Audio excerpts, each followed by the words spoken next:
এই যে বাংলাদেশে হাজার হাজার ই-কমার্স ব্যবসা, কিন্তু একটা গুরুত্বপূর্ণ প্রশ্ন রয়ে যায়, এই পুরো ইন্ডাস্ট্রিটা কে অর্গানাইজ করছে?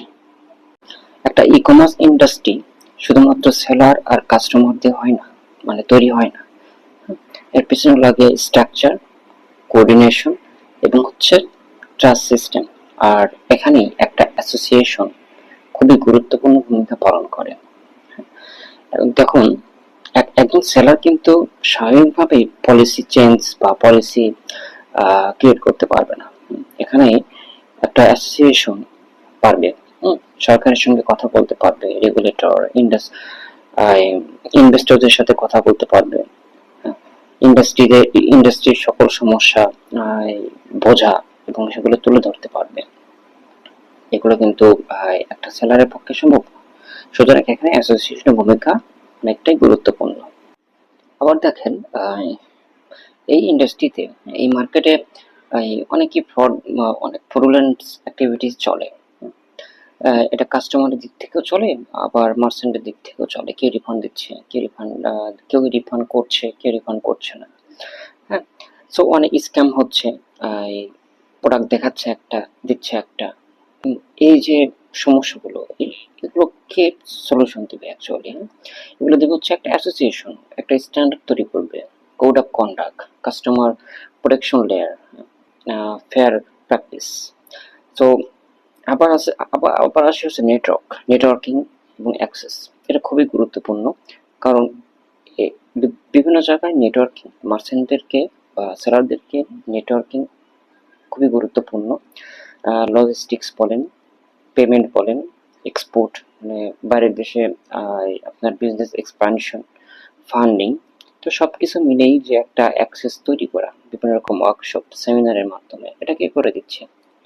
এটা কিন্তু আপনার অ্যাসোসিয়েশনের মাধ্যমেই হচ্ছে। আর এখানে কিন্তু ছোট সেলাররা খুবই খুবই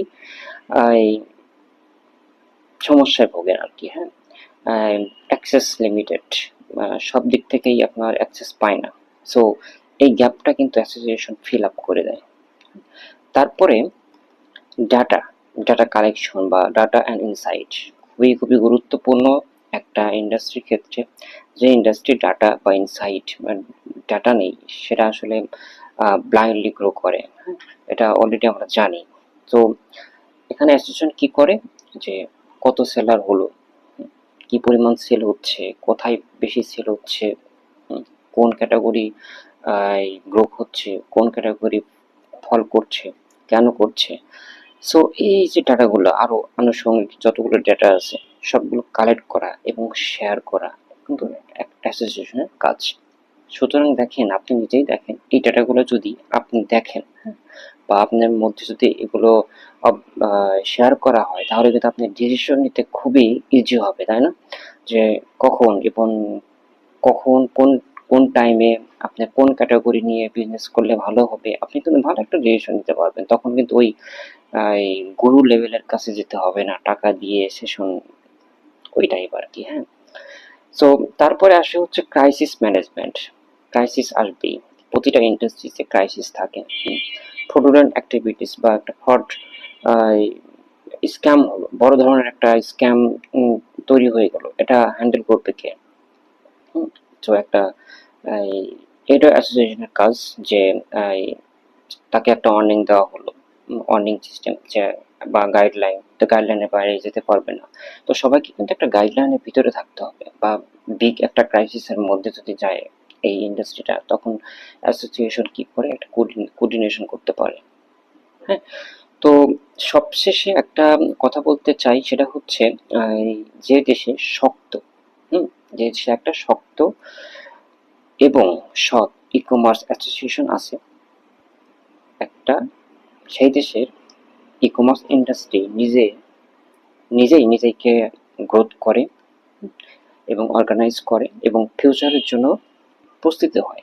সো আপনার কাছে প্রশ্ন থেকে গেল, যে আপনার কাছে প্রশ্ন, যে আপনার কাছে কি মনে হয় যে এখন বর্তমানে বাংলাদেশে এই ই-কমার্স ইন্ডাস্ট্রিতে সো স্ট্রাকচারাল অ্যাসোসিয়েশন দরকার কি দরকার না আপনাদের সেলারদের ব্যাক এন্ডে এই ইন্ডাস্ট্রিটিকে ধরে রাখার জন্য, বেঁচে রাখার জন্য। একটা গুরুত্বপূর্ণ ইনফরমেশন দেই, আগামী ৫ বছরে ২০৩০ সালের মধ্যে মানে এস্টিমেটেড যেটা বলা হয় ডেটা, ১২ থেকে ১৩ মিলিয়ন ডলারের মার্কেট হতে যাচ্ছে এই ই কমার্স ইন্ডাস্ট্রি।